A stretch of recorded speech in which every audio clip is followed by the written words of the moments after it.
लुगाई इतनी शुद्धि हुए हैं कि सब्जी वाले ने भी भाई क्या क्या बोल लेंगी, और ये आदमी ये नहीं सोचा है कि काम वाली से भी सेटिंग कर ले।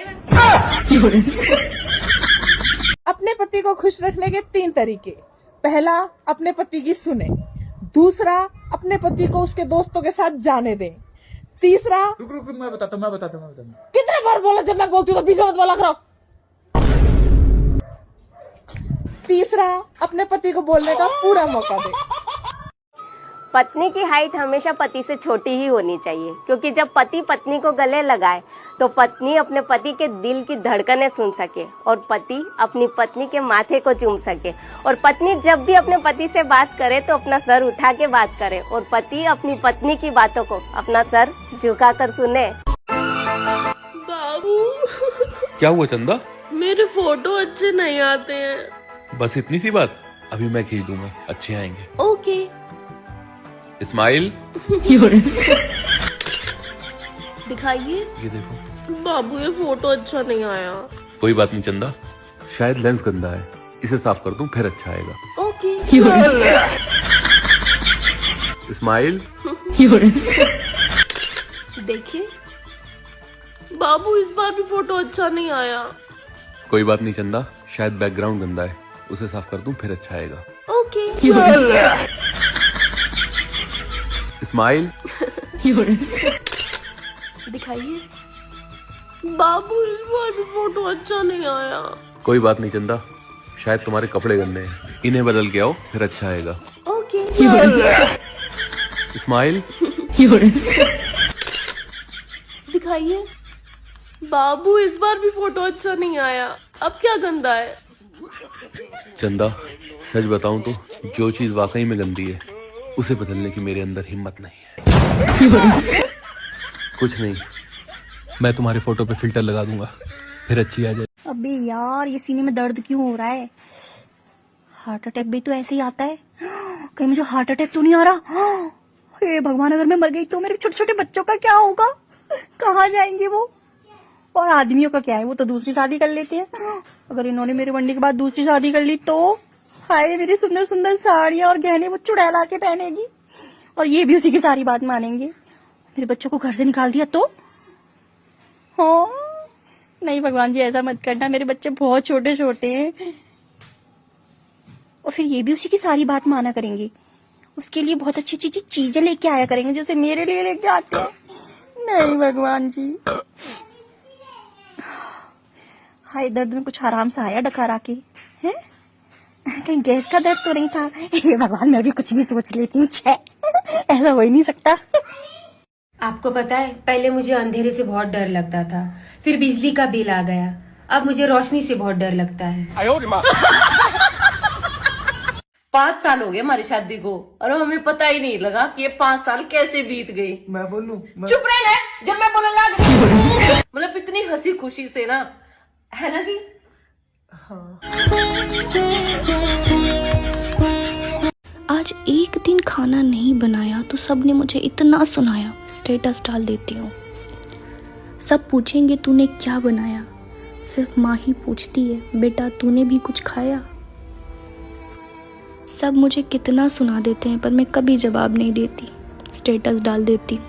माँ बाप ने संस्कार दिए हैं इसीलिए चुप हूँ, वरना अभी तक तो सबको धूल चटा चुकी होती।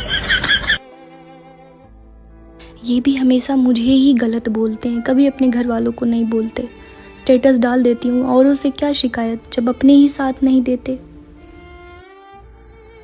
पता नहीं कहाँ आके फंस गई, स्टेटस डाल देती हूँ। दोस्तों, शादी मत करना, जिंदगी बर्बाद हो जाएगी। #single forever। आज मेरी बेटी ने एग्जाम में मौसी पे निबंध लिखा है।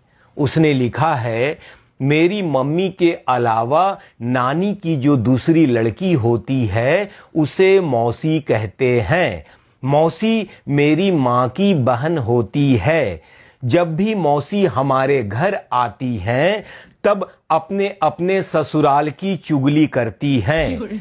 अगर मौसी हमारे घर ना आए तो उनका फोन आता है।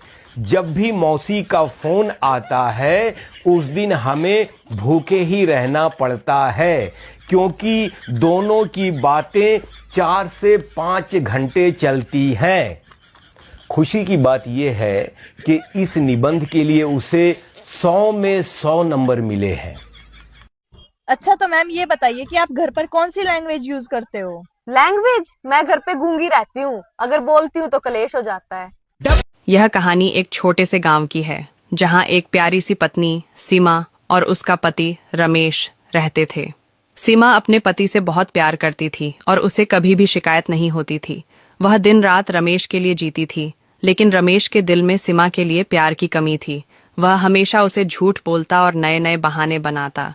रमेश का दिल किसी और के साथ था, लेकिन सीमा को इसका बिल्कुल भी अंदाजा नहीं था। वह दिन रात अपनी पत्नी को प्यार दिखाने के लिए झूठी कहानियां बनाता। मैं तुम्हारे बिना नहीं रह सकता, तुम मेरी दुनिया हो, रमेश कहता, जबकि उसका दिल कहीं और था। सीमा उस पर विश्वास करती और उसके शब्दों को सच्चाई मानती, क्योंकि उसे अपने पति से बहुत प्यार था। कभी वह कहता, आज ऑफिस में बहुत काम था, मुझे देर हो गई, जबकि असल में वह किसी और के साथ समय बिता रहा होता। सीमा को इसका कभी एहसास नहीं होता, क्योंकि वह अपने पति पर आंखें बंद करके विश्वास करती थी। एक दिन सीमा ने अपनी मन की आवाज को सुना और खुद से पूछा, क्या वह सच में मुझसे प्यार करता है? लेकिन दिल में कहीं न कहीं वह उम्मीद भी थी कि उसका पति सच्चा है और वह उसे कभी धोखा नहीं देगा। सीमा की आंखें तब खुली जब एक दिन उसने रमेश को किसी और लड़की के साथ देखा।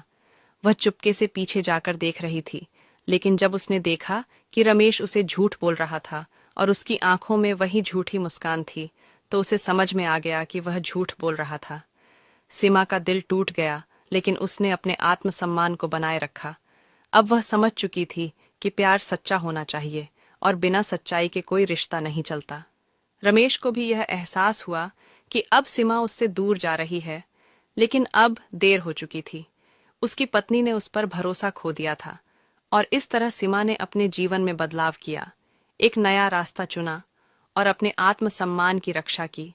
यह कहानी हमें यह सिखाती है कि सच्चे प्यार में विश्वास और ईमानदारी होना चाहिए, और जब कोई धोखा देता है तो खुद को फिर से तलाशना जरूरी होता है।